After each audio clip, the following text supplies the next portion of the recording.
Thank you.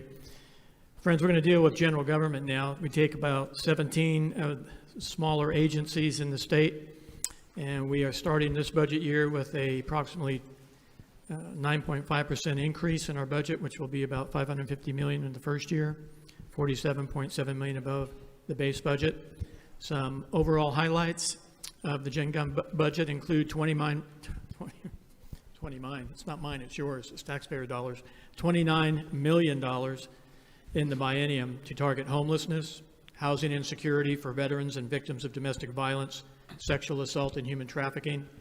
An additional $70 million over the biennium to support construction of multifamily affordable housing units for low and moderate income residents.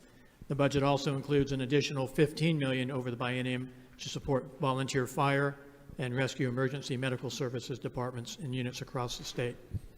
Specifically, the Department of Administration will receive $1 million in 23-24, $1.5 million recurring in fiscal year 24-25 for organizations that provide the vital services to victims of domestic violence and sexual assault.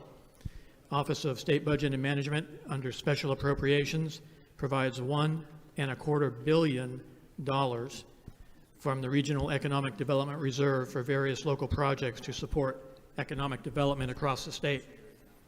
In the State Board of Elections, we're providing $2.7 million in non-recurring to implement the voter identification requirements that were originally enacted in 2018. We also are providing $5.6 million in non-recurring funds to the Board of Elections to replace the statewide election information management system. We're also eliminating the recurring funding that and prohibits the State Board of Elections from joining the consortium of election officials known as ERIC. And we also authorize for the State Board $5 million in non-recurring money carrying forward to implement election law changes and support voter identification requirements. The Housing Finance Agency, as mentioned earlier, is covered by $35 million non-recurring in each year for the Workforce Housing Loan Program from the Housing Reserve to assist with the production of multifamily affordable units for low and moderate income residents. We also are putting out $10 million non-recurring in each year of the Housing Trust Fund from the Housing Reserve to provide housing for homeless veterans, victims of domestic violence, sexual assault, and human trafficking.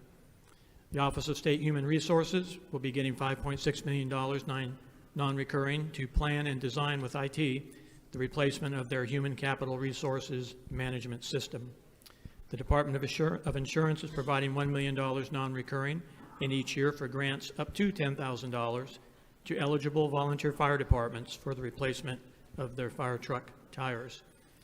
We're also providing $1 million in non-recurring each year for grants up to $25,000 for equipment and up to $200,000 for capital improvements for those standalone volunteer rescue units across the state. And we're also providing $5 million non-recurring in each year of the biennium to extend the Firefighters Health Benefit Pilot Program for eligible firefighters, which provides a cash payment to firefighters who get new cancer diagnoses. For the Department of Military and Veterans Affairs, we're providing $1.5 million non-recurring in each year for grants to local county veterans offices. We're providing $500,000 non-recurring in each year to continue support for various activities focused on maintaining the military presence and defense industry across the state. We're also providing $3 million non-recurring in each year for a grant to Purple Heart Homes. Their purpose is to assist disabled and aging veterans experiencing housing insecurity. We're also providing $750,000 non-recurring to Military Missions in Action to provide support to disabled veterans needing assistance with housing modifications and to also assist homeless veterans. And finally, in the highlights here from the Department of Revenue, we're providing $25 million non-recurring in each year for the first phase of the state's legacy tax systems replacement project. And that concludes my overview, and I apologize for the disappearing act earlier today. Thank you. That's okay.